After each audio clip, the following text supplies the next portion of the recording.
In the next 30 minutes, Joy Research uncovers a record-breaking 308 questionable last-minute mining permits commencing their operations with just 7 days of President Akufo-Addo's tenure expiration.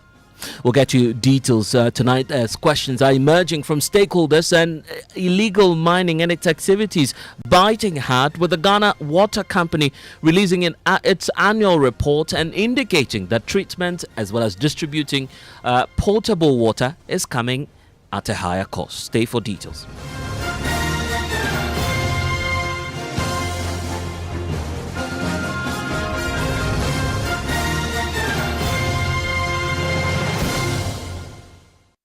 And top story, as always, is brought to you by Telecel, connecting energies, holy insecticide spray and coil. Enjoy a holy sleep.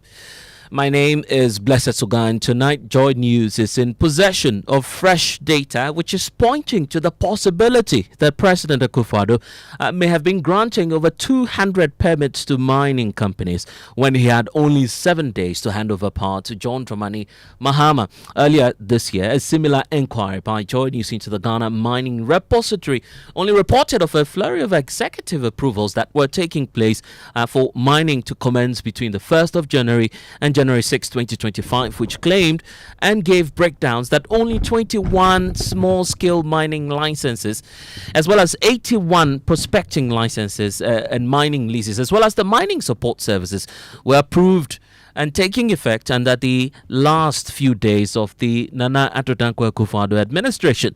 But Joy News tonight can confirm that these figures perhaps may have been underreported, and it is emerging that the Ghana Mining Repository has revised its figures, pointing to a figure that is sharply different from the 106 earlier reported, and pushing the figures quite higher to 308, plus 10 more perhaps that may have been issued or approved by the John Mahama administration. So what's accounting for the spike in mining concessions or perhaps mining licenses taking effect in just the last 7 days of the start of January? Isaac Afia is lead at the data research desk, is joining us with more because earlier Kofi recalled that the initial report was about some 106 mining licenses that were approved under the SWAL NPP administration. There's a revised figure now, but before we get into that, let's talk about what we reported at the start of this year with just a few days to the expiration of President Akufo-Addo's tenure.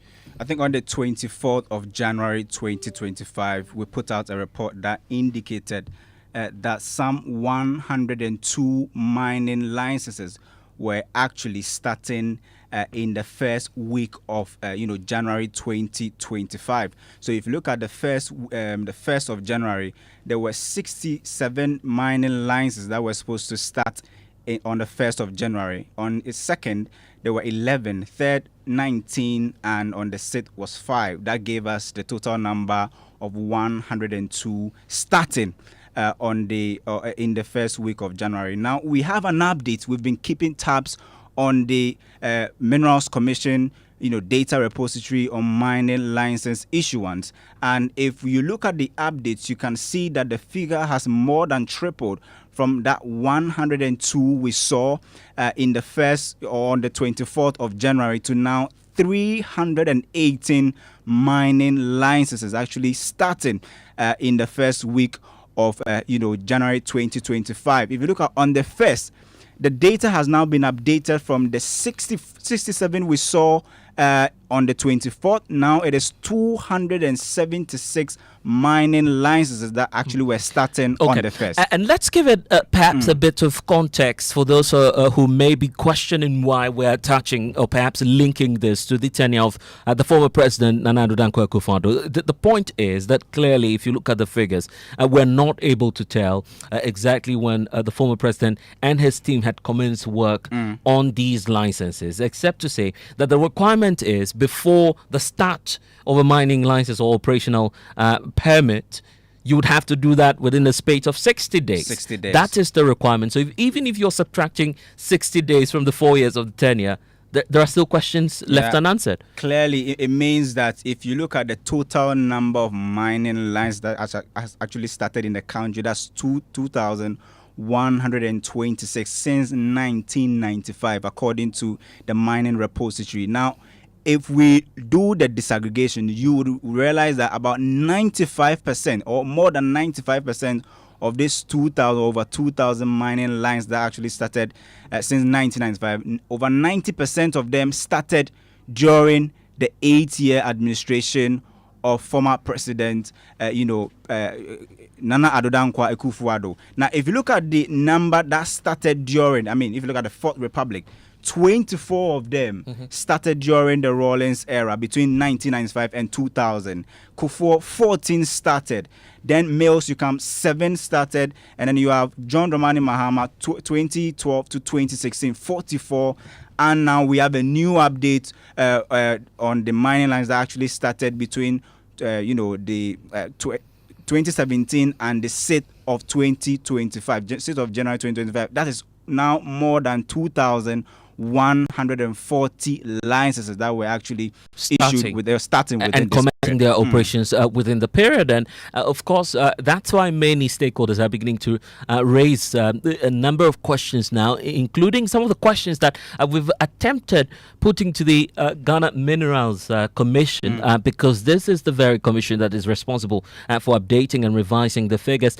I must put on record that we reached out to Martin Ayisi, who's in charge of the commission, and he wouldn't make any further comments except to say that his only response would be, or would have been, in writing, if indeed anyone cares to know much more about the breakdown. But it's quite a complex data if you go into that repository, but we've been trying to simplify that for you, pointing to 308 now, different from the 106 earlier reported of mining activities or licenses commencing their operations between January 1 and January 6. Now it's 308.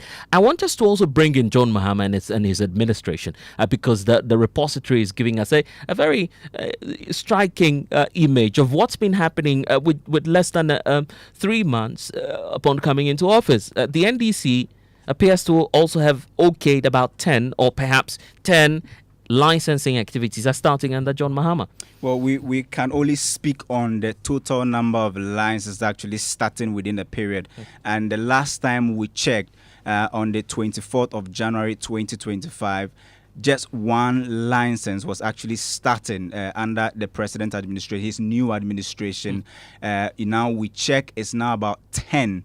So that means that now you have 10 licenses actually starting within this period. So the figure has actually been revised from just the one we saw on the 24th of January down to 10. Yeah, exactly. Plus 9 that can be attributed, to the tenure of the NDC administration with less than 3 months upon coming into office, raising a number of questions. And perhaps we'll be getting into the details because this is all coming at a time when many are asking for perhaps a rationalization of these mining schemes and what the governments have been doing successively about this situation. And it's beginning to bite hard even on the water sector, where today we will be pointing out to you that report from the Ghana Water Company Limited, pointing to how the activities of illegal mining have been biting hard on their water generational capacity.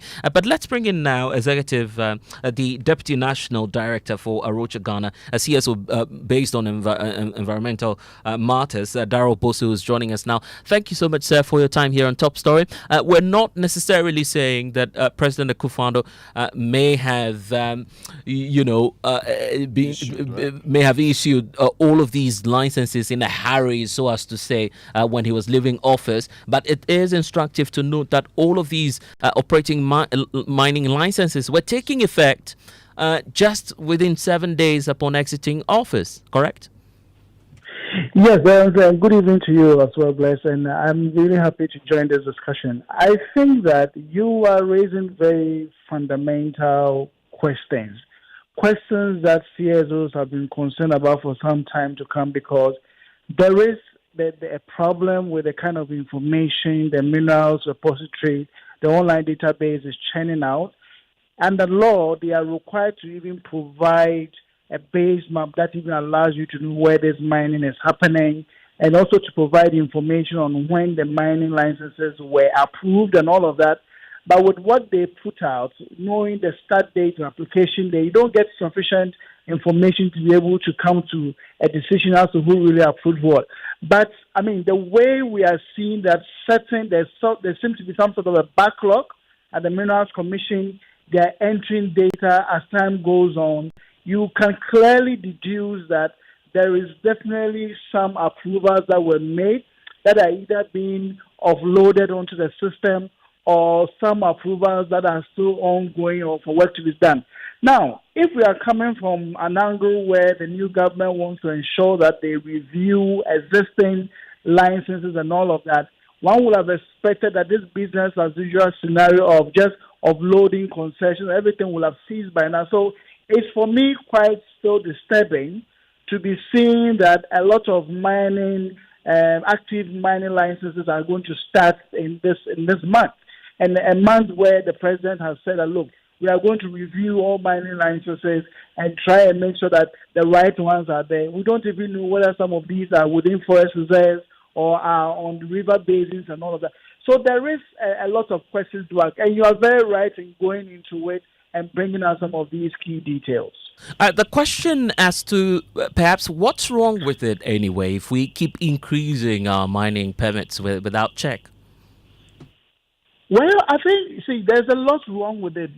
Ghana has been superintending over some licensing regime that has brought us this far. A lot of these mining licenses, if you go into it, are small-scale mining, reconnaissance licenses, restricted mining for both Ghanaians and foreigners. The question is, where are these happening? If you go to the ground, there's evidence to show that a lot of these mining licenses are over rivers and are also overlapping with forest reserves. And this is where the question, because the point is that, yes, we have a need to mine, but doesn't mean that we should mine all of Ghana. Let's not forget that the land where the gold is also the same place where our water and food comes from.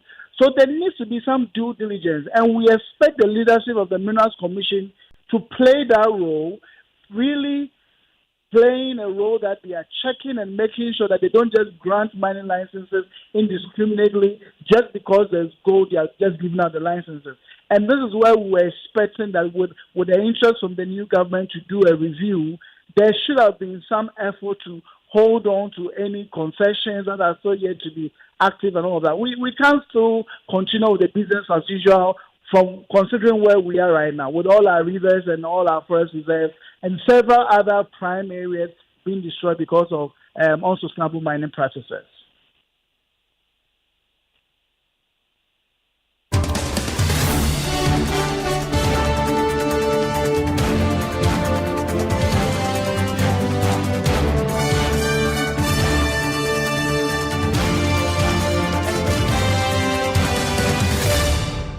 And in the last few minutes, we've been digging further into the repository and also looking at the associated challenges emerging from this whole mining and illegal mining menace, which is emerging in the country. And Daryl giving us a perspective to that. Daryl, I want you to stay with us because there's a far-reaching effect now on the country in terms of water generation and also trying as much as possible to contain these environmental hazards. Guess what?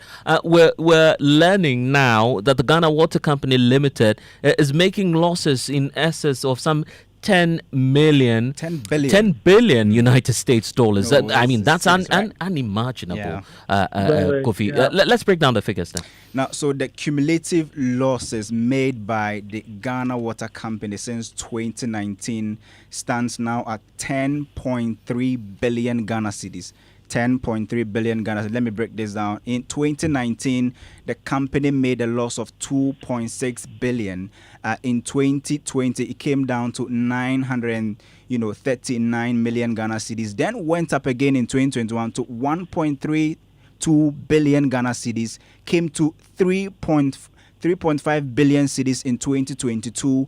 and the last one that we saw in 2023 is now standing at 1.93 billion cities. If you add all of this, that gives us that cumulative figure. billion. Striking one, now, of course. Let's go to the reason why the company says precisely that. Because I was going to ask you about that, with many listening and asking the question, how do we connect this really to illegal mining?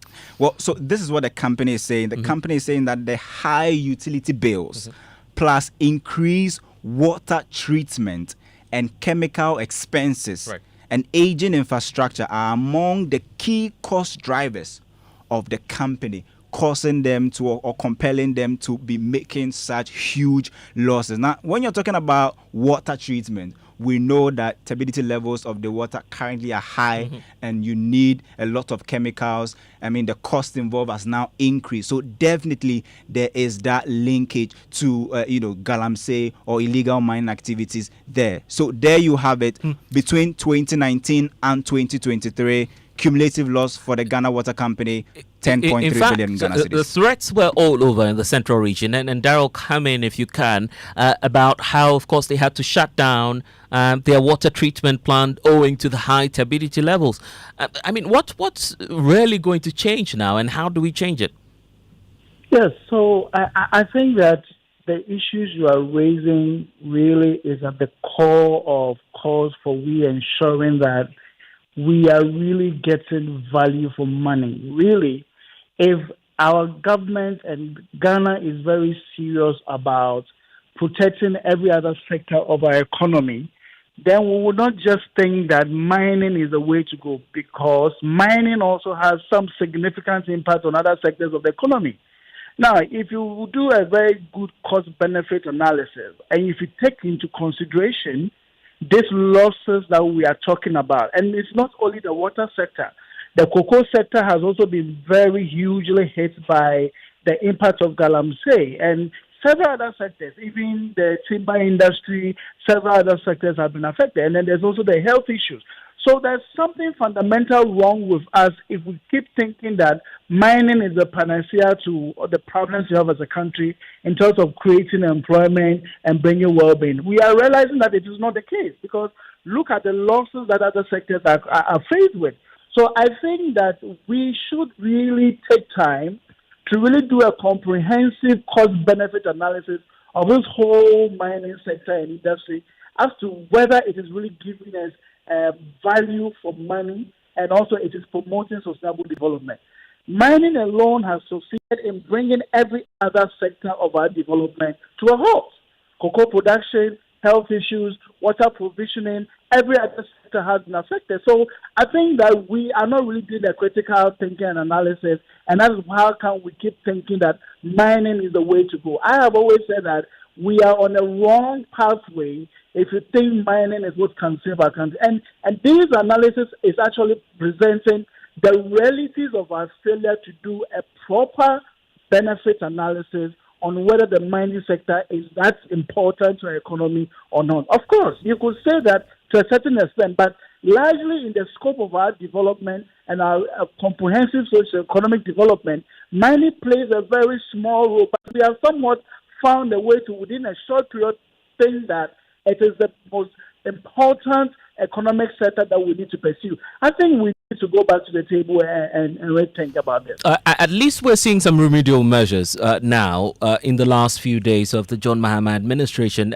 Tell me your own assessment about that, particularly when the president says there'll be no mining ever again in the forest reserves. He's made that clear executive order.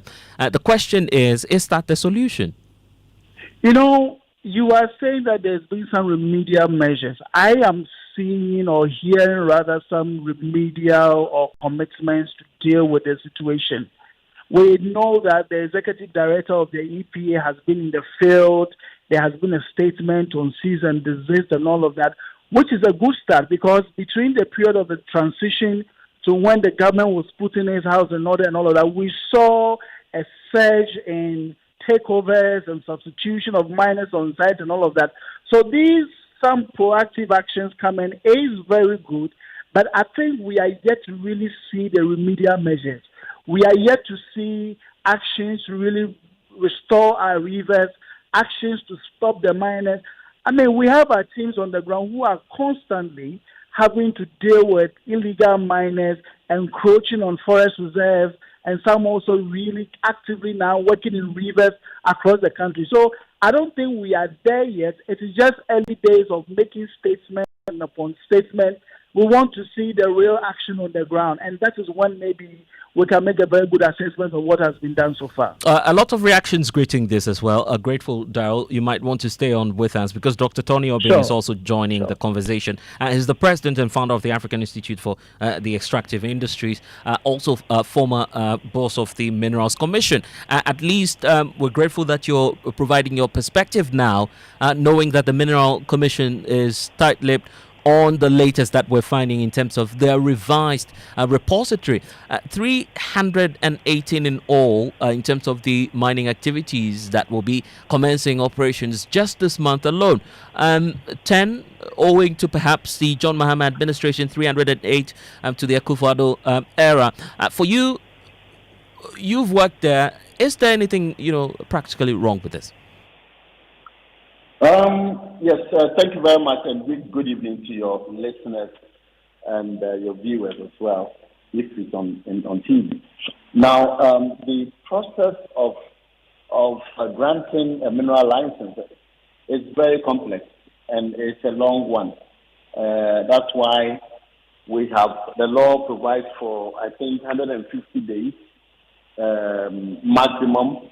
That is 90 days for the Minerals Commission, and then 60 days for the minister to approve of it. The tendency is for the thing to be piled up somewhere and to be signed in a very short period.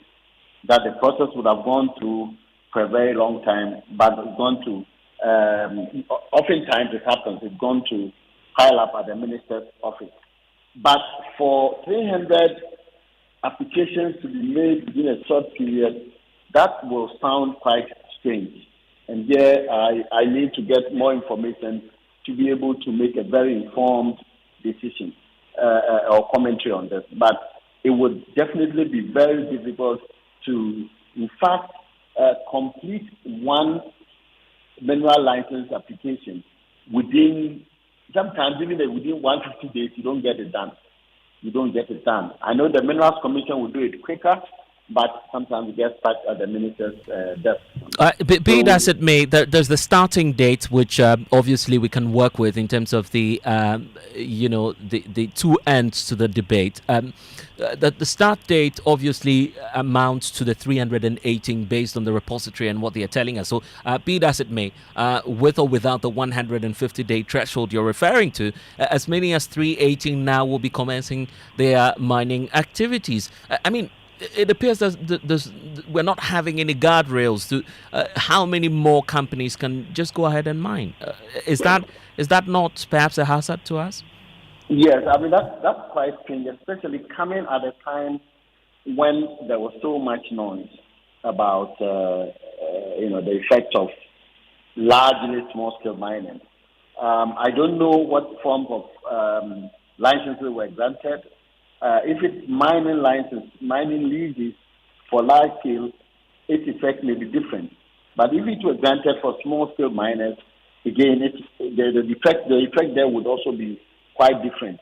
And also, if they were granted within the forest, the production forest reserve, it will also have a different implication.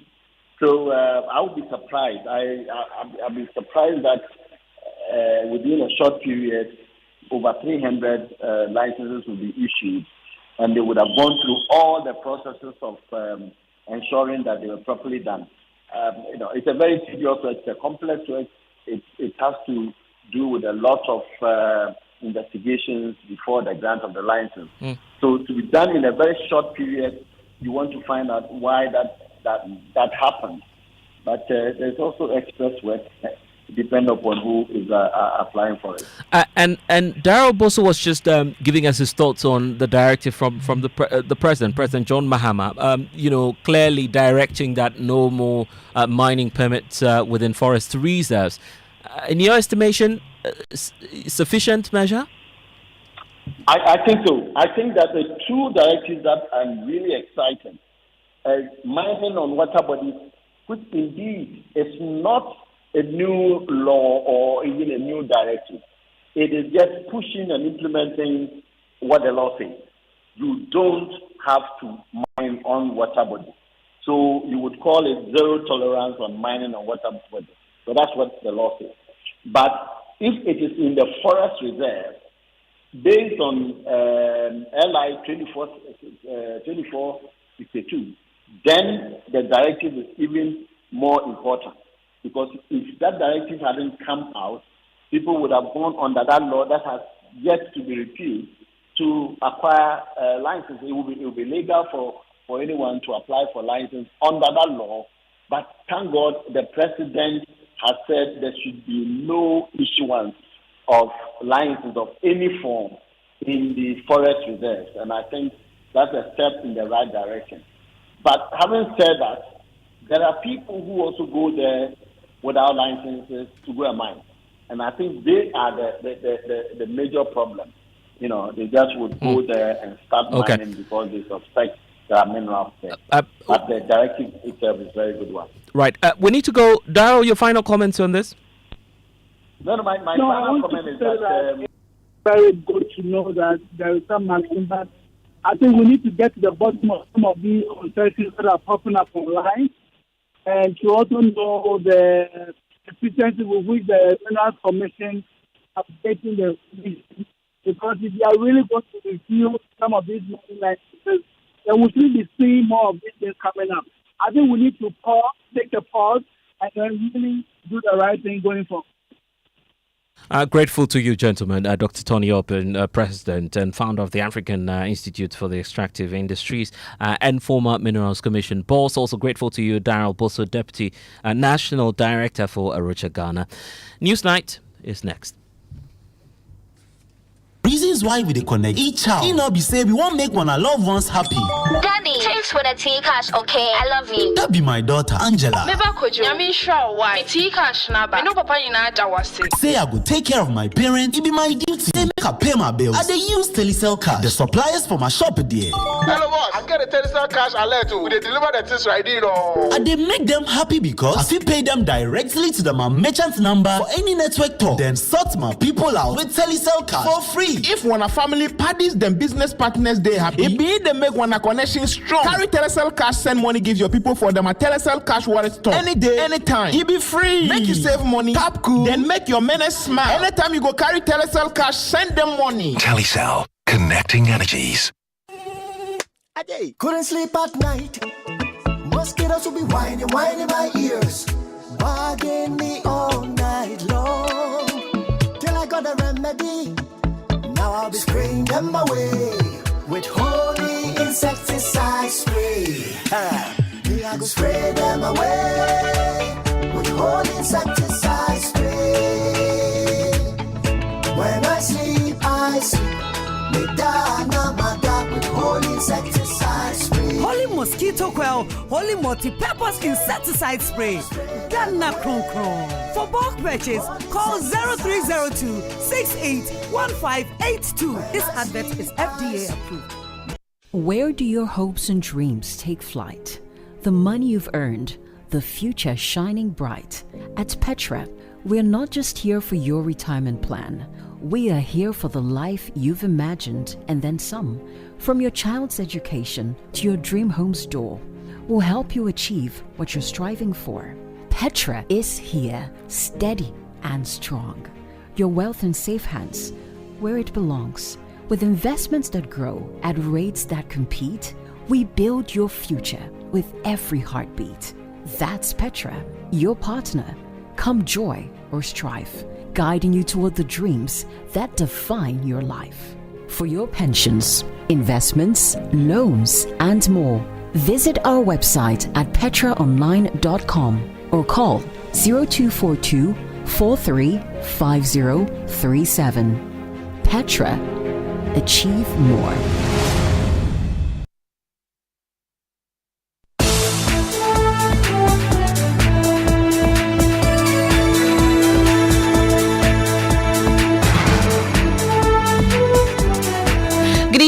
welcome to Newsnight. We're live on Joy 99.7 FM in Accra, Love 99.5 FM in Kumasi. Over 30 affiliates across Ghana's 16 regions. We are live on Facebook. You're on X Spaces. This is Newsnight. President Mahama tonight is assuring recommendations from the National Education Consultative Forum will be implemented and not left unattended, as he promises to establish clear timelines to guide the execution of the proposed reforms. And the outcomes of this conference, I assure you that your recommendations are not going to gather dust on a shelf.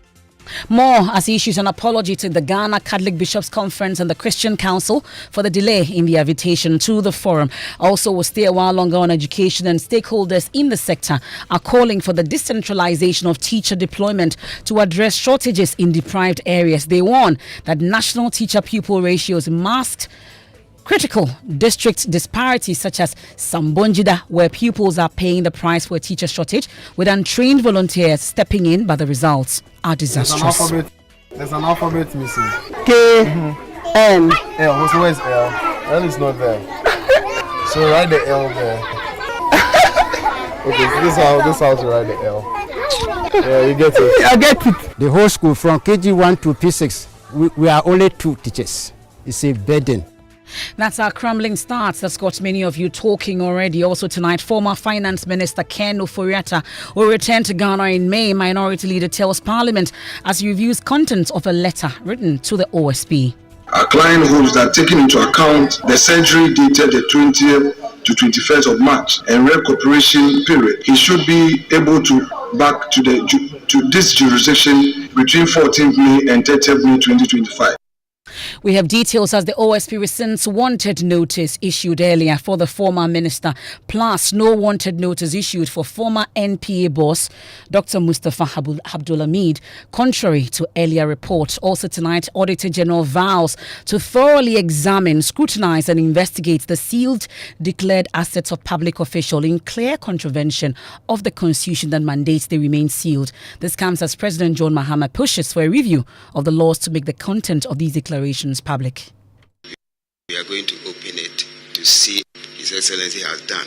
You don't seal it. We must take advantage of the current constitution review process. The assets so declared can be published before and after public office.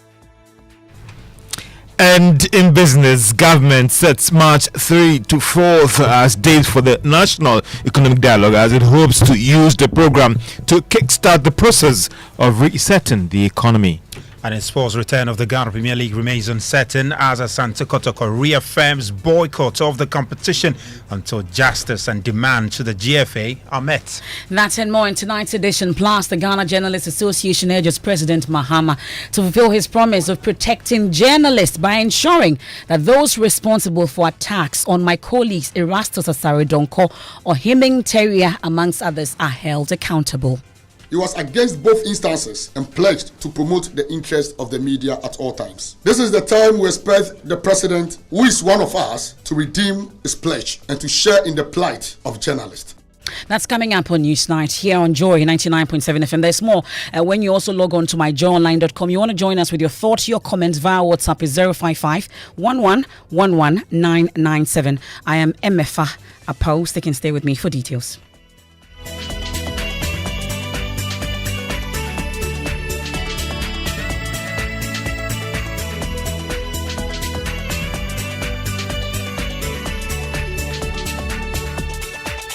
Many thanks for joining us. We are your home of independent, fearless and credible journalism. We'll hit the education front shortly because there's a lot happening. Starting off with a National Consultative Forum on the education sector, plus a crumbling start, our focus on Sambonjida, that teacher-pupil ratio. But first, let's get some update on the Office of the Special Prosecutor and the cases he has against the former Finance Minister, Ken Ofori-Atta. Well, that issue came up in Parliament today. This is not the first time since the Office of the Special Prosecutor announced that Ken Ofori-Atta is wanted. There's been a lot of talk about that situation. Minority Leader Alexander Afenyo-Marking has told Parliament that the former Finance Minister Ken Ofori-Atta will return to Ghana before the end of May. The Minority Leader read to the House a letter that has been written by lawyers of Ken Ofori-Atta, who had earlier been declared as a wanted man by the Special Prosecutor. Well, listen to what transpired on the floor when the Majority Leader Mahama Ayariga challenged the strategy used by the minority leader to convey the information to Parliament. Have written to the OSP, and for the avoidance of doubt, I shall read the content aloud. It's addressed to the Special Prosecutor. Our redirection to attend the Office of Special Prosecutor. It reads, we acknowledge receipt of your letter dated the 17th of February 2025. We respectfully indicate that our client post-mark date for his return cannot be any time before 6 to 8 weeks after the possible surgical intervention in March stated in the Mayo Clinic letter. Our client hopes that taking into account the surgery dated the 20th to 21st of March and recuperation period, he should be able to back to this jurisdiction between 14th May and 30th May 2025. We hope you find this date reasonable and same can guide your office in fixing a date for the in-person attendance of our client to your office for investigation. Having clarified the purpose and length of our client's absence, we hope that the tag of a wanted person. Hold on, please. Yes, my majority leader. Mr. Speaker, what the minority leader is doing is conveying a communication from the lawyers of Honorable Ken Ofori-Atta to this House. So, Speaker, the rules of this House are clear on communications.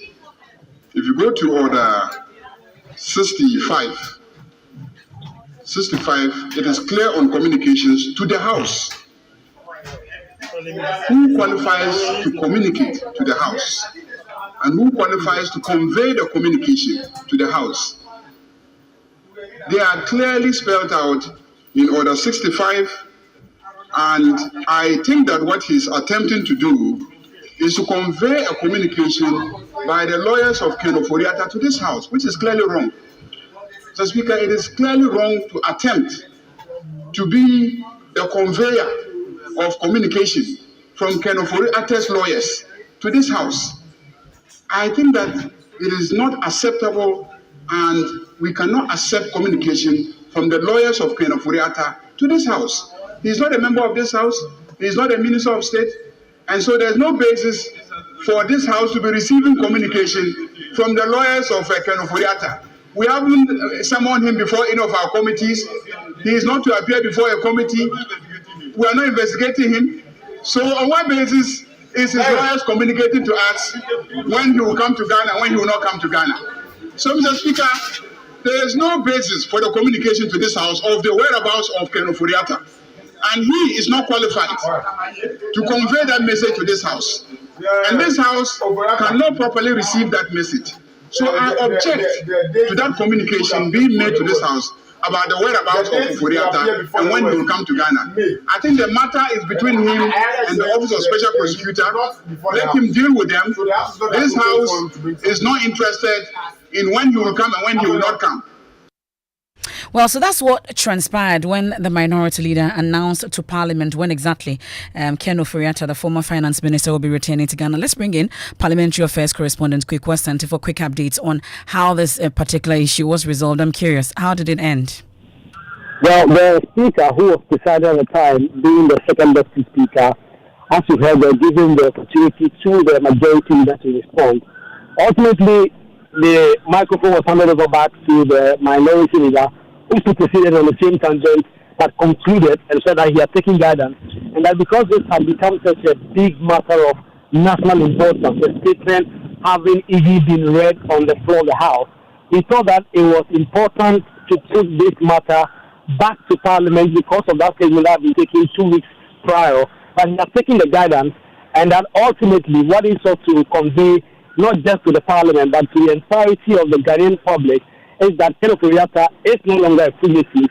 As far as we are concerned, he has given the indication to the Special Prosecutor when exactly he is available to return to the country for any investigation whatsoever and to his tenure to continue. Well, so that's the situation in Parliament. But of course, after that, Kweku, we know that there was a notice that was issued or a press release by the Office of the Special Prosecutor that Ken Ofori-Atta is no longer a wanted man. That statement will go through. But what has been the reaction in Parliament to this since it's become topical in Parliament? So, Emefa, when this urgent statement of assault was delivered on the floor, other MPs were not allowed to comment because, as you would hear from the majority leaders turnout, they did not even believe in the procedure that was taken. Just outside the chamber, I spoke to a couple of NDC MPs who are just congregated there to try and get some of the thoughts. In fact, some of them already talking about this subject. And they say that as far as they are concerned, they don't care when exactly Ken Ofori-Atta decides to make himself available to the special prosecutor. Most of them do hold the view that Ken Ofori-Atta cannot live outside the country forever. And it doesn't matter how long he stays, whenever he comes back to the country, his prosecution will be waiting and they will prosecute him to the full extent of the law. That's Parliamentary Affairs correspondent Kweku Asante there joining us with some updates in Parliament when it comes to this particular matter. And like I mentioned, my colleague Michael Ashali joins me in studio. We have the latest press release from the Office of the Special Prosecutor when it comes to Ken Ofori-Atta. What does it say? What are the details? Emefa, this is signed by the Special Prosecutor himself, Kisi Ejabi, and it says that on 12th of February 2025, the Special Prosecutor declared Kenneth Nana Yaw Ofori-Atta, a former Minister of Finance, a wanted person, a fugitive from justice on the ground that he had failed to indicate a reasonable time of his return to the jurisdiction, although he had been informed by the OSP that he was a suspect in various suspected corruption cases and corruption-related cases, and he had been directed to physically attend to the OSP in Accra on a specified date and at a specified time for interviewing. Now, on the 18th of February 2025, Mr. Ofori-Atta transmitted a communication through his lawyers to the OSP, by which he stated a definite date of his voluntary return to the jurisdiction. This makes a major shift from Mr. Ofori-Atta's previous intention of remaining outside the jurisdiction indefinitely. The statement goes on to say that so on the 18th of February 2025, the OSP has acceded to Ofori-Atta's request as he deemed his stated date of voluntary return to the jurisdiction reasonable in the circumstances, and so therefore it goes ahead to say that on this date the Special Prosecutor rescheduled the date of Mr. Ofori-Atta's attendance at the OSP, taking into account the stated date of return to the jurisdiction. It continues and finally ends that consequently, Mr. Ofori-Atta has been removed from the OSP's list of wanted persons, and the OSP ceases to consider Mr. Ofori-Atta a fugitive from justice pending his voluntary return to the jurisdiction. Emefa, so that's exactly what we have. So, two things. Received a letter from him which gives the OSP a definite date of his return. He doesn't state the exact date in this letter, but he says that pursuant to that, he's now gone ahead to remove his name from the list of wanted persons. And it ends also by saying that if Mr. Ofori-Atta fails to voluntarily return to the jurisdiction, his stated date, and if he actually re-entered on the OSP's list of wanted list, and the OSP shall then consider him a fugitive from justice, and the OSP shall take all necessary legal steps to secure his return to the jurisdiction and attendance at the OSP at our own choosing. So the OSP continues by saying that they are committed to its mandate of ensuring accountability, guided by due process and fairness. And we've been hearing from the minority leader in Parliament mention that Mr. Ken Ofori-Atta is due to return in May. And we must also say that I've been checking the Facebook page and the social media handles of the Office of the Special Prosecutor. There's no such notice or wanted notice for the former NPA boss, Dr. Mustafa Abdul Hamid, contrary to earlier report that he had been declared wanted by the Office of the Special Prosecutor. There's no such notice on any of the social media platforms of the Office of the Special Prosecutor. It's a good time now to turn our attention to education. A lot happening on that front that requires our attention. And President Mahama is tonight assuring participants at the National Education Consultative Forum that their recommendations will be implemented and not left together. Dasti says, speaking at the forum's launch in Bo, the Volta regional capital. He stated that clear timelines will be set to guide the execution of the proposed reforms. Now, ahead of the elections, President Mahama committed to transforming Ghana's education sector, citing numerous challenges affecting its effectiveness. Well, shortly after taking office, he reiterated this dedication, hence the formation of this particular committee to undertake this particular consultative forum. Listen to him during the launch. As a government, we are fully committed to this process, and the outcomes of this conference, I assure you that your recommendations are not going to gather dust on a shelf. They will not become symbolic recommendations, but they will form the foundation of a comprehensive reform agenda to build an inclusive, equitable, and transformative education system for Ghana and for the benefit of all Ghanaians. And so we'll prioritize the actionable reforms proposed here with clear timelines and measurable outcomes to guide our steps. Regular updates on progress will be shared with the public to build trust and transparency. One key issue, is also the issue about the Parent-Teacher Association. The teacher, component of the Parent-Teacher Association was taken out some time ago by the previous government. It became PA. The president has been speaking about it. Yesterday, we heard from the education minister on this particular issue. President Mahama says the Parent-Teacher Association of schools can begin their work by engaging with schools to enhance their management. Listen. Deepen partnership with parents, traditional authority and local communities, and I'm happy that the Honorable Education Minister has already announced that PTAs can engage with schools to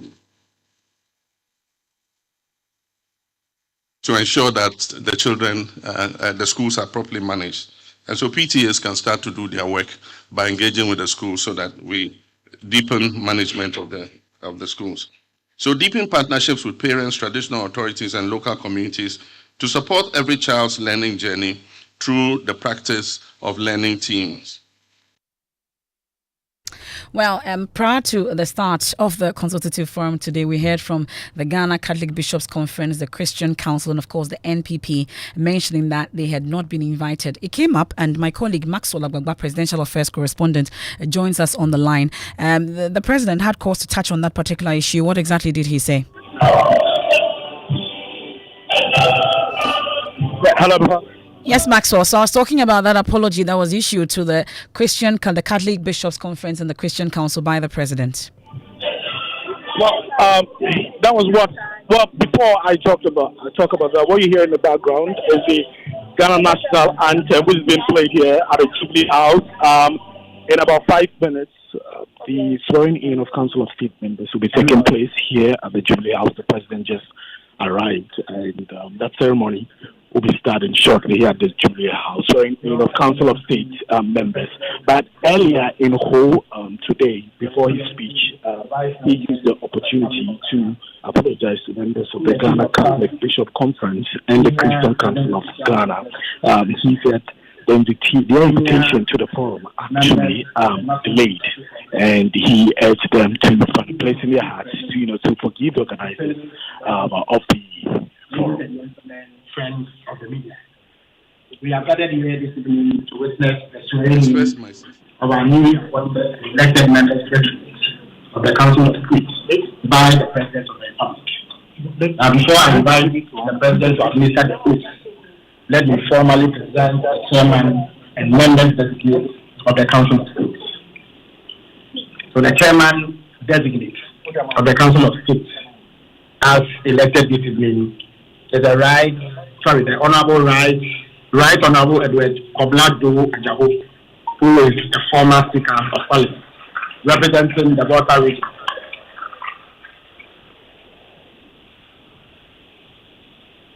The Honorable former Chief Justice Sophia Akufu.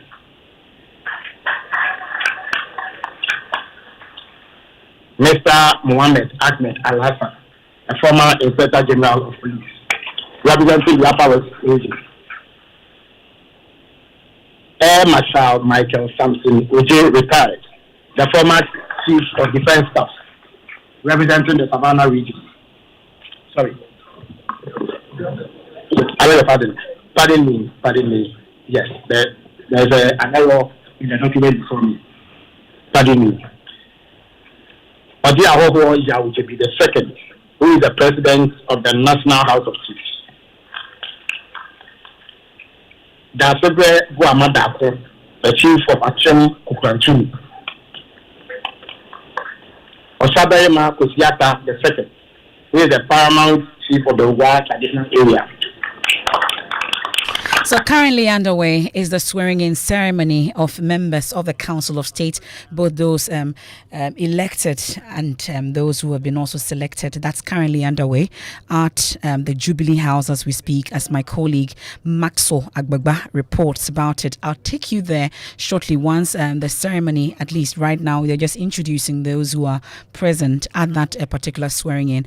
As soon as we have the president given his speech or so, or anything else that happens, I'll take you there. But of course, we've been hearing from President Mahama issued an apology to the Catholic Bishops' Conference, and then of course the Christian Council for that late invitation.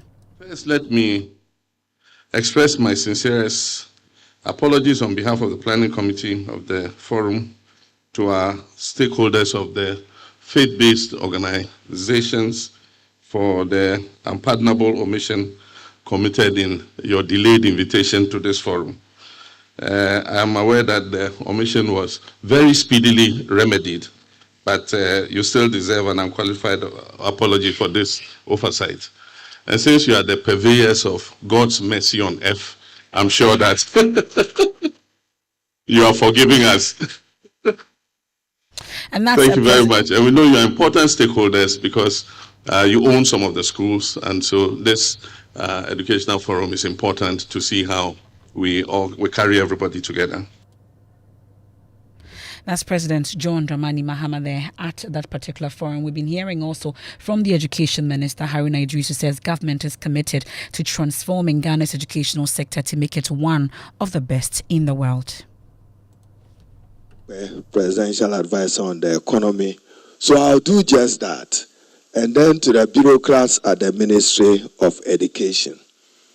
Today, President Mahama is here personally in honor of his pledge to the Ghanaian people, keeping faith with the Ghanaians. So I describe him as the legacy president.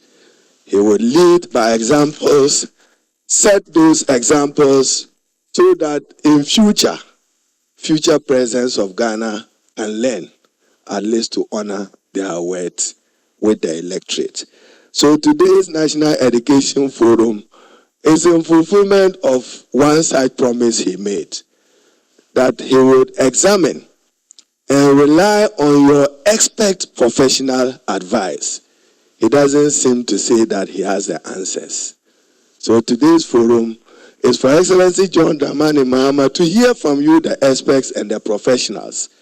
Where are we on the state of education in Ghana? Well, so that's underway as we speak in the Volta Regional Capital Hall. Now, let's focus on Sambujida, of course, Sabonjida in the Tatale Sanguli district of the Northern Region. And that's where our Crumbling Start series begins from, produced by Emmanuel Jivenu in partnership with School for Life. And education stakeholders are calling for the decentralization of teacher deployment to address shortages in deprived areas. Executive Director of the Africa Education Watch, Kofi Asare, warns that national teacher-pupil ratios mask critical regional disparities and advocates for district-led recruitment. There's more in this particular feature, Crumbling Start. For pupils of Sambonjida DA Basic School, having a teacher is a privilege. This man here. 2 trained teachers shoulder the responsibility of educating pupils from kindergarten to basic 6. Volunteers like Thomas, a senior high school graduate, step in to assist, but the results are troubling. So I'm coming here to teaching ABCD, to describe yourself, to the 1, 2, 3, 2. So that's what I'm coming to be teaching for my children. A, B, C, D. Thomas tries his best, but his grasp of the English language and teaching methodology raises concerns. In one instance, L was missing from the blackboard. Worse still, Pupils are thought to pronounce M and N the same way, and these children repeat these errors with confidence. I, J, K, N. N.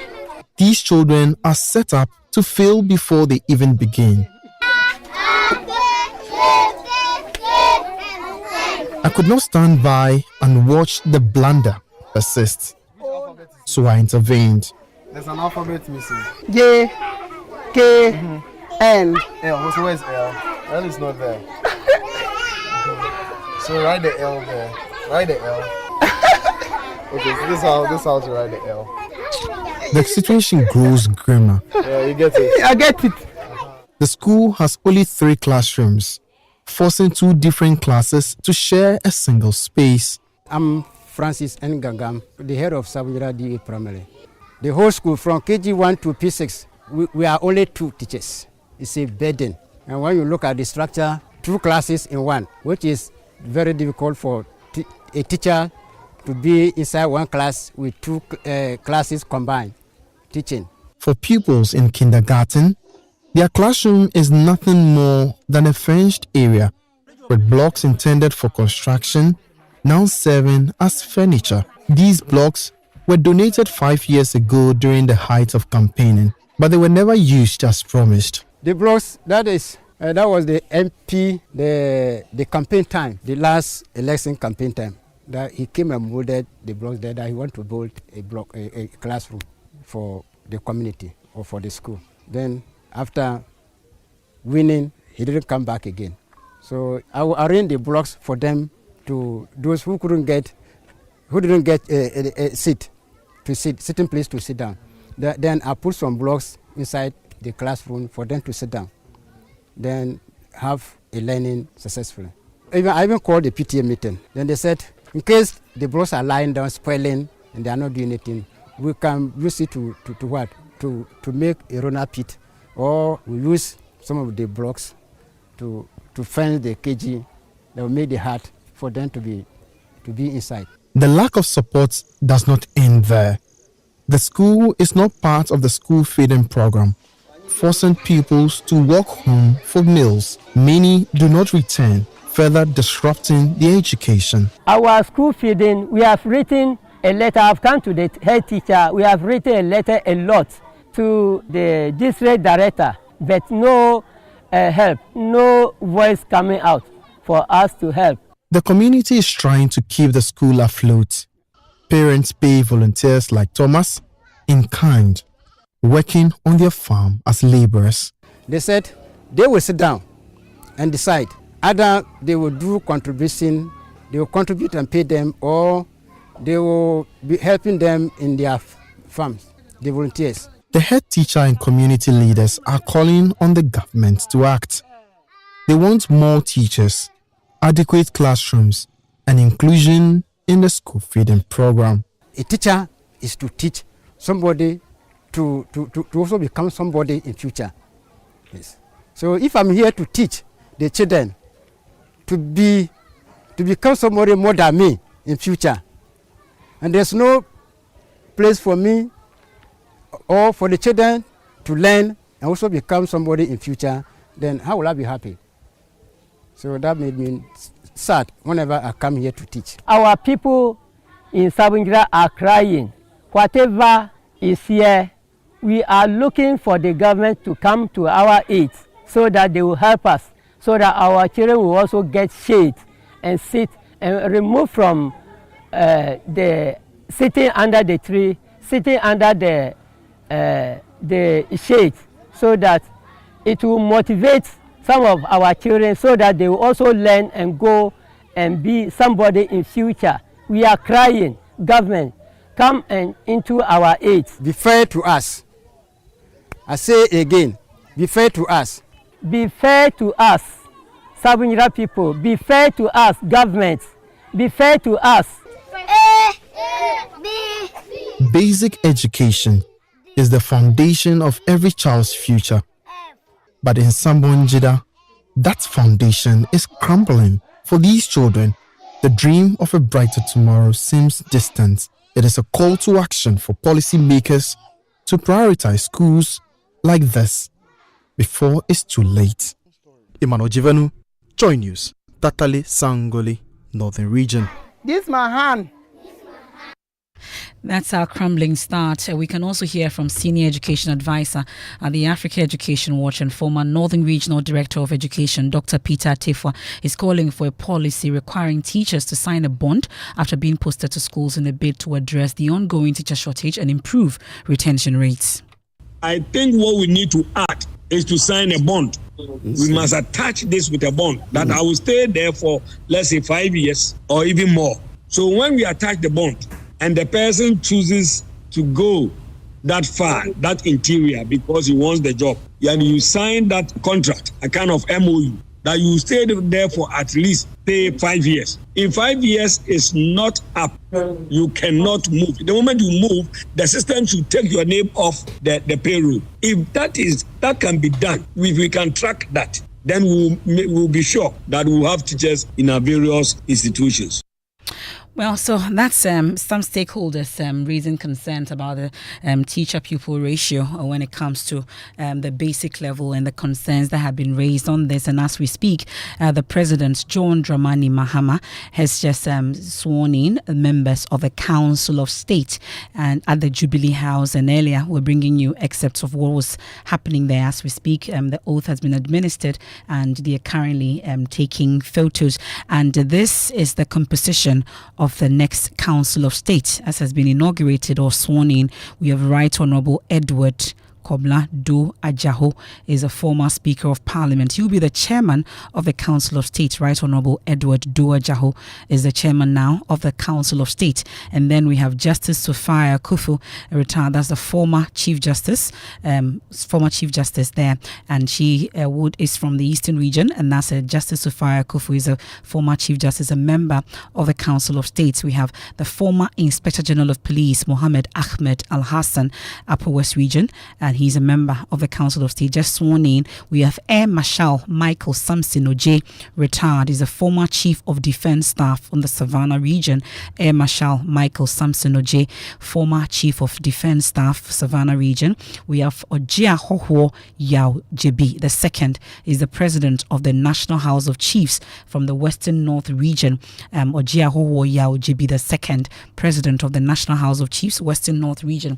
We have 10 other nominees that will make up the Council of State also. We have Dasibre Boamadako, he's a Chief of Achim Kukrentumi. We have Osabere Makwesiata, the second Paramount Chief of the Ogua Traditional Area in the Central Region.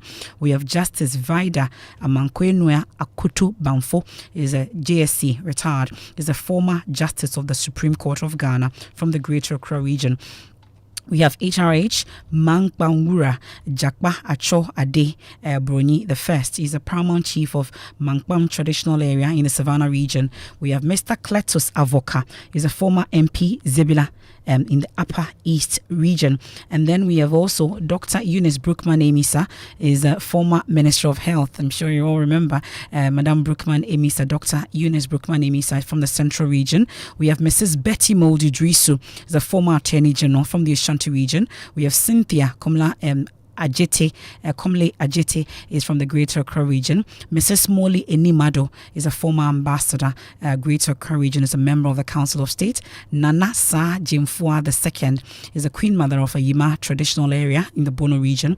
And then the regional representatives, we have Maxwell Boachi, Hakim Adai, Nene Drolo Bosu, Adamte I, Gabriel Adovo, Kwabla Tanko, Kwamega Atople from the Great Volta region. We have Kurang Evelyn, and then Michael Ado, Ochri Yao, and the Dr. Kusi Buachi Yadom. Pim Pampim Yao Cabrese the fifth is an accountant, and then Richard Keynes Atipo. There's a composition of the Council of State, and they've just been sworn in at the presidency, and still going on, photos being taken with family members and the president and the vice president. Congratulations to all of them. And this has some serious implications for certain key appointment that has to be made or confirmed. One can talk about the governor of the Bank of Ghana. You know, he had been nominated pending the consultation with the Council of now it is in force, in place. So you mean they can now give go take ahead these lists. Also, some for security heads as well. If there would be any change as well, these councillors, they would also help the president to make some key appointments. So the appointments are not over. Now that we have the full composition now, expect some announcement also. To go, so yeah, we're waiting. Well, but whilst we wait for the president to speak, what's in business? Well, coming up, government sets March 3 to 4 as date for the National Economic Dialogue, as he hopes to use the program to kickstart the process of resetting the economy. And former boss of the Ghana National Petroleum Corporation, Alex Mo, takes over as the new chief executive of the Millennium Development Authority. The business news on Newsnight is brought to you by MTN Business. Welcome to the new world of business. Kingdom Books and Stationery, your number one stop shop for all your office essentials, Sinter's tanks, and Pepsodent Herbal and Charcoal. Son, we are so proud of you for setting up this hospital. I really love those hospital beds and waiting chairs. By the way, did you import them? No, Dad, I didn't. I actually got them from Kindle Books and Stationery right here in Ghana. Wow. We also bought our office supplies, safes, executive desks and chairs from Kingdom, and they gave us expert advice on how to set up our office. Guys, that makes 3 of us. I also got our sofa and bedroom sets, plus our dining hall furniture for our new home from Kingdom. Wow, Mom, that makes 4 of us. I usually get my stationery items from Kingdom, and my teacher also mentioned that our classroom furniture was provided by Kingdom. So there you have it. Whenever you're thinking about setting up an office or acquiring furniture for your home, etc., Kingdom Books and Stationery should be your first point of call. With over 40 years experience in the industry, we stock and supply a wide variety of globally sourced office and home furniture, stationery and equipment. Visit our head office, Osu Akwaje, or our office near the Osu Stadium. We're also in Tema Community 1, opposite Olam SHF, Kumasi KNUST campus, UCC Cape Coast, and now at the Marina Mall, Airport City. Or call us 0302 764101, 764209, or 762792. Visit our website www.kingdomgh.com. Businesses know how important it is to create a productive and supportive working environment by investing in employees' health. With a leading international track record, Apex Health Insurance is licensed to provide medical insurance services to corporate organizations and SMEs. We also have international LH Blue cover and TPAs to cushion you. Multinational companies, factories, and government agencies, focus on your business while Apex Insurance takes care of your health. Visit Apex Health Insurance office at Zion House, Boundary Road, Shiashi, Kumasi, opposite Prempeh College, Sofo Line, and Takrady Market Circle. For further inquiries, call 0501 562 962 or 0501 552 495. Apex Health, your preferred health insurer.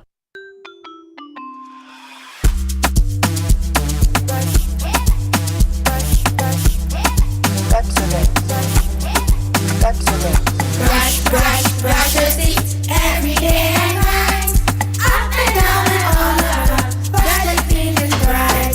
Brush your teeth. Brush with mom and dad.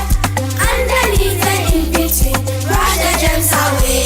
Pepsodent, cavity protection. For 10 times stronger. This advert is FDA approved. Hey, Jenny Ramsa. And stay soft concentrate fabric softener. I was such it move. You're sending this say, but you hear it's now check. New units now check. No, be a baby, someone some demoni in us say. Jenny Ramsa.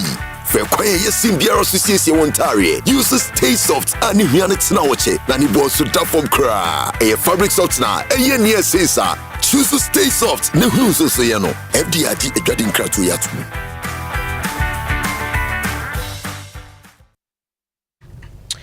Hey, welcome back to Business on Newsnight. Now, government has announced that it would hold the much talked about National Economic Dialogue on the 3rd to 4th of March 2025.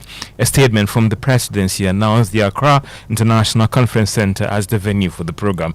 It also announced that the outcome of the meeting should kickstart the process of resetting the economy as it built consensus on building that is dealing with the current challenges facing the economy.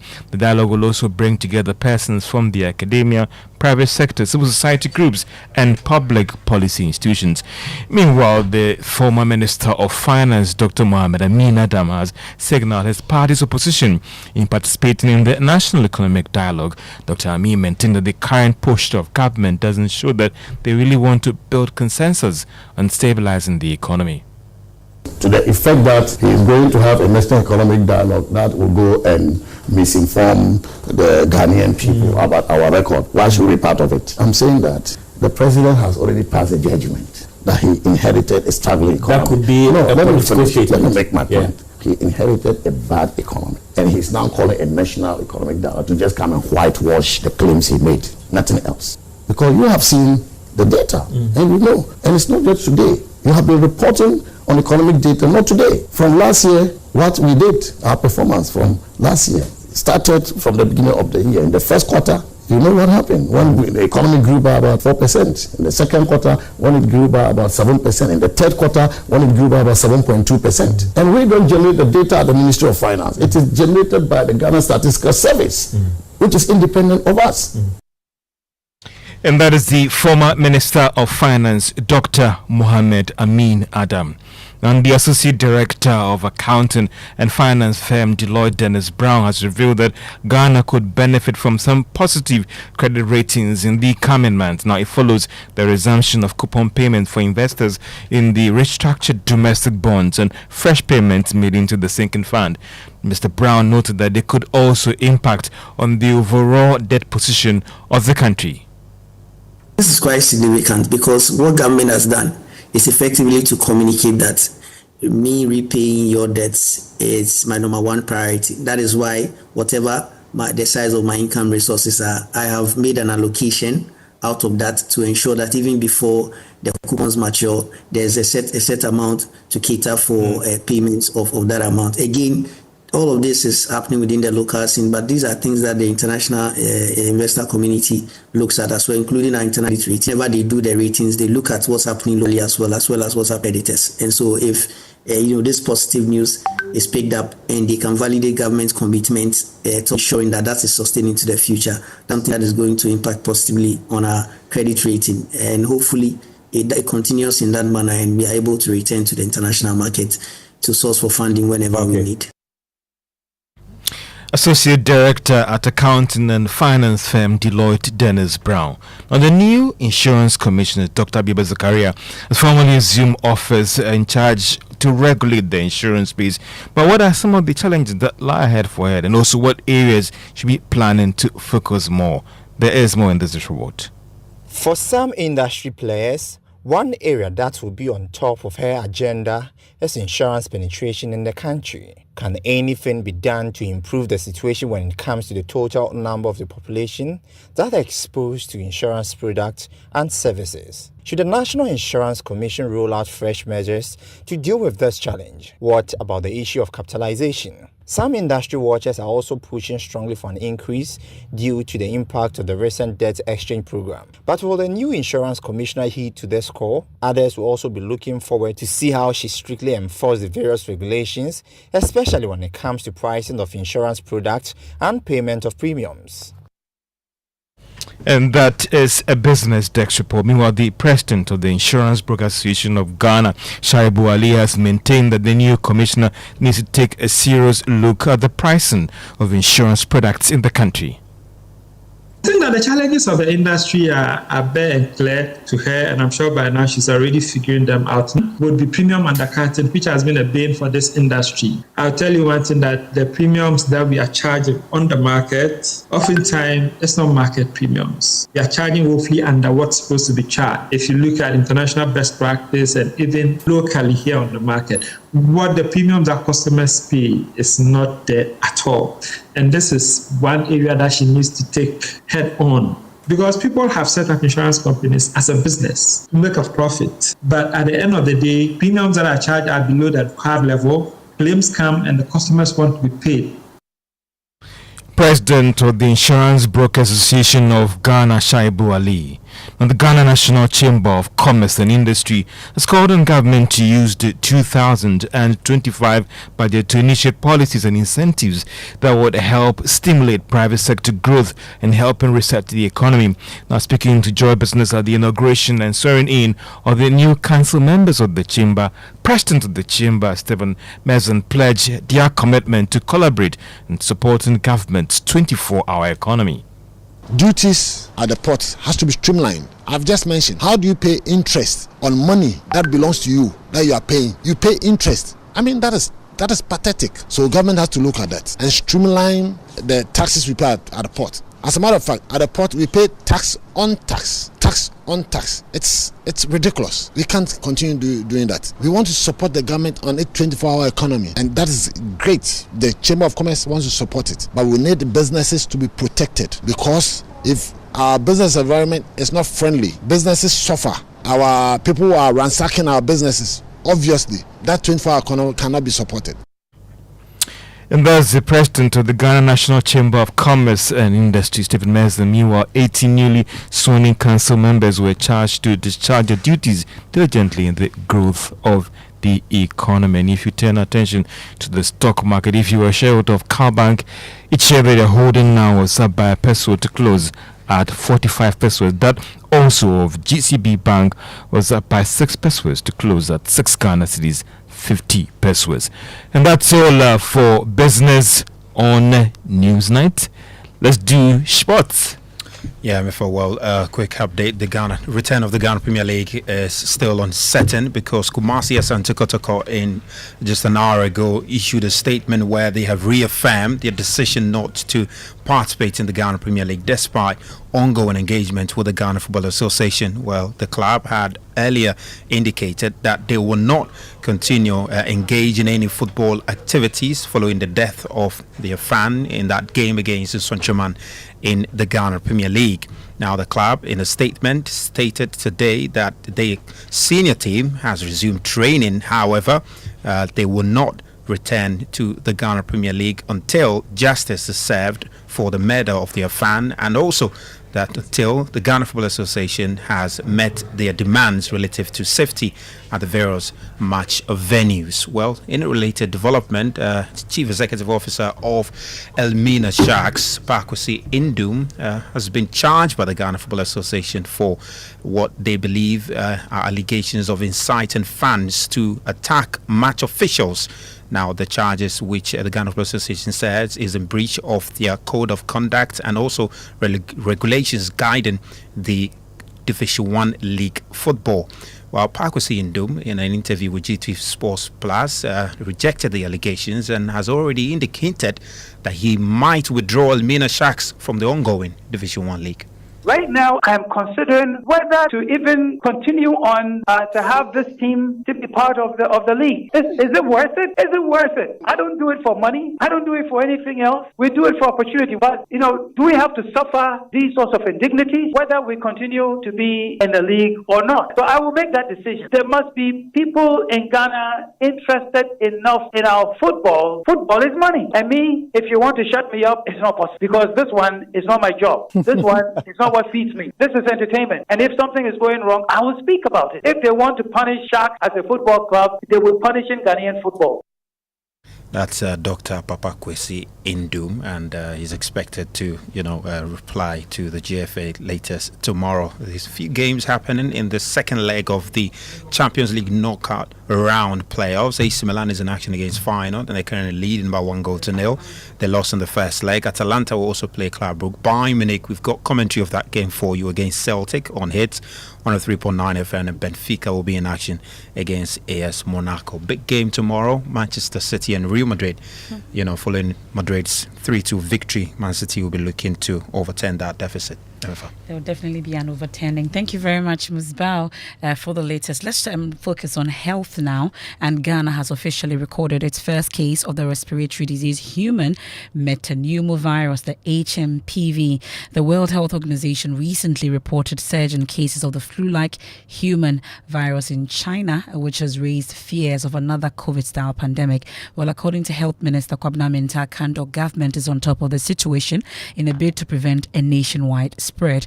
We'll get more on that shortly, but first, here's the Health Minister Kwabena Mintah Kando providing an update on the recent cholera outbreak that has killed nearly 50 persons across the country. Since the outset in October 2024, it has unfortunately spread to other districts in Greater Accra and 4 other regions, namely Central, Western, Ashanti, and Eastern regions. The Speaker, as of 13 February 2025, we have recorded 6,145 cases, 719 confirmed cases, and unfortunately 49 deaths. In all, 5 regions have reported cases since the outbreak began. These are Greater Accra, Central, Western, Ashanti, and Eastern regions. Mr. Speaker, it is worth noting that the situation is improving, with active cases now concentrated in the Central region only. Despite worrying situation in the Central region, Mr. Speaker, I bring encouraging news. New cholera cases are decreasing, and the district of Aguna West and Efutu, which were initially hard hit, are now showing a decline in new cases. Mr. Speaker, as of 16 February, only Central region had active cases. The region reported a total of 28 active cases of admission. Efutu, 18. Cape Coast, 6. Aguna West, 4 cases. Mr. Speaker, the positive shift is a testament to the relentless effort of our health workers and partners who have been diligently implementing a robust response plan.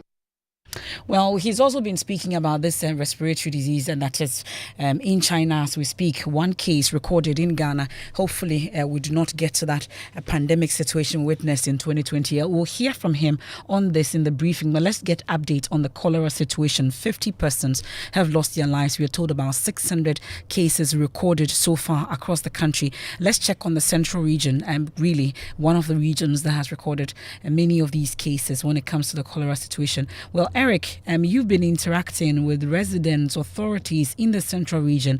Do they have the situation under control, you'd say?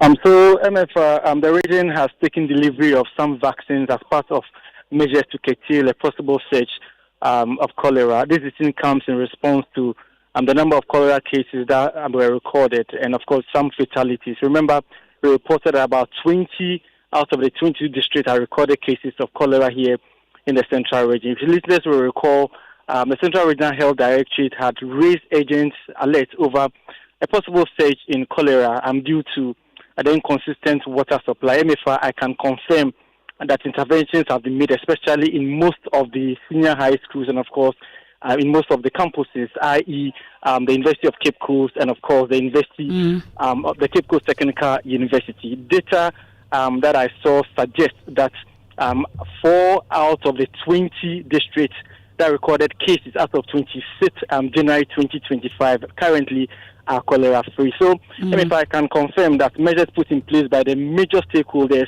they are yielding the necessary dividends here in the central region. Okay, that's my colleague Eric Asante there giving us the situation in the central region. We know that the minister has also been updating Parliament on the meningitis situation. So we have 2 key situations on our hands. We have cholera and then, of course, meningitis. And now we are also recording the first case of human metapneumovirus, HMPV. And that's more like we're hoping we do not get to a COVID-style pandemic. But let's focus on meningitis. And one of the regions that we're recording a number of cases is the Upper West region. We've been hearing from my colleague Rafiq Salam giving us updates on the situation. But thankfully, we have the regional health director himself, Dr. Damien Punguyiri. We are grateful for your time, Dr. Damien. So how exactly are we containing spread of the meningitis in the region, you'd say? Thank you for having me. I think the situation remains stable. I'm hearing my own voice. But I can hear you clearly, sir. Okay. So the situation is a bit stable. We are reporting numbers of suspected cases, which is normal because once the education is going up, people are likely to report early. A good number will not be true cases. What is important is that they are not dying. So we are not so concerned about the numbers of cases going up, but those dying is what our concern is. So as I speak, the region now has 147 suspected cases. 25 have been confirmed. The death remains 16, and 24 are on admission. We manage as cases, suspected cases, and that is what is important for now. Once they are not dying, and they are reporting early and reporting all symptoms related to the disease, and they are being investigated and managed, we like it that way. That sounds encouraging, but we earlier heard the Ghana Health Service Director mention that cases of meningitis should be treated free. Is that the situation in the Upper West region? Are we seeing people now showing up more because it's been made free? Yes, so it's a combination of factors. I mean, the awareness is very high. I mean, education on the symptoms is ongoing, and then the fact that they don't have to pay. So now nobody sits at home when they feel like they're having symptoms similar to meningitis. So the awareness is one, and then the fact that there's no cost to care is also the second point. Well, we have many listeners, at least in the Upper West region. What exactly should we look out for, once again, briefly? So what people should look out for is that when you are feeling unwell, for example, you have headache, fever, you go to the nearest hospital or the nearest clinic, they evaluate you and then give you care. If you don't have meningitis, whatever condition it is, you'll be cared for. If you have meningitis that they suspect and they cannot manage there, they will refer to the next level. So that is early reporting is very key. And there are instances where we also have co-infection. You go to the hospital and you are diagnosed as a case of malaria after test. When you are given treatment, we expect that within 24 hours, the condition should come down. If it is not coming down, come back to the same health facility, and then they will check you again, because some of the cases start with malaria, and then the treatment doesn't get better. So we are telling people that when you go to the health facility, you are diagnosed as malaria, and you are put on the treatment. Malaria treatment is very effective, and within 24 hours, you get better. Okay. If you are not getting better, return, and then we'll investigate you for meningitis. If it happens to be it, we will treat you for free. We're grateful. And also the fact that people need to avoid overcrowding, drink a lot of water. The weather is quite high now, temperatures are increasing, and people need to hydrate well during this period.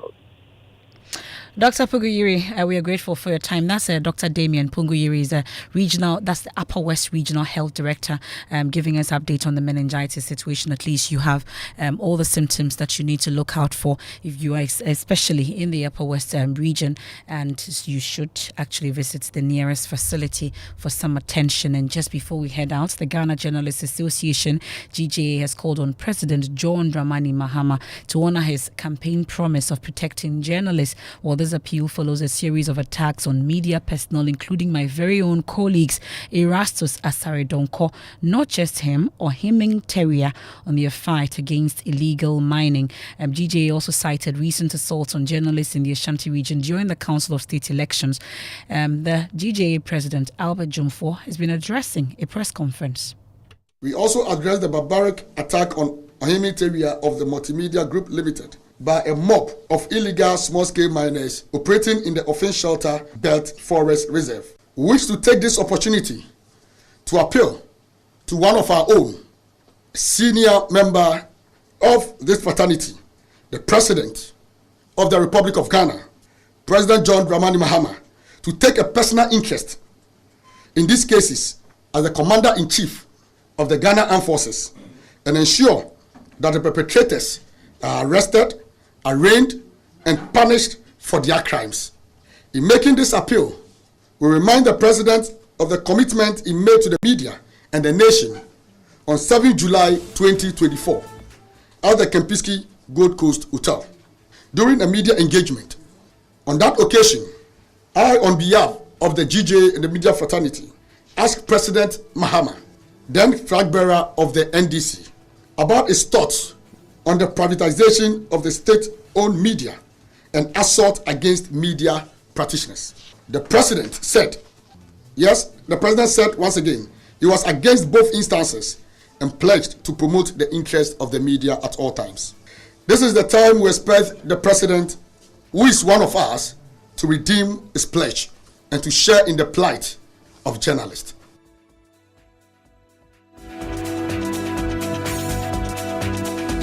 And that's the president of the Ghana Journalists Association, Albert Jumfo, ending tonight's edition of Newsnight here on Joy 99.7 FM. There's more when you log on to myjoyonline.com. The Geek Squad are up next. Please do stay. I am Emefa Apawu. Have a good evening.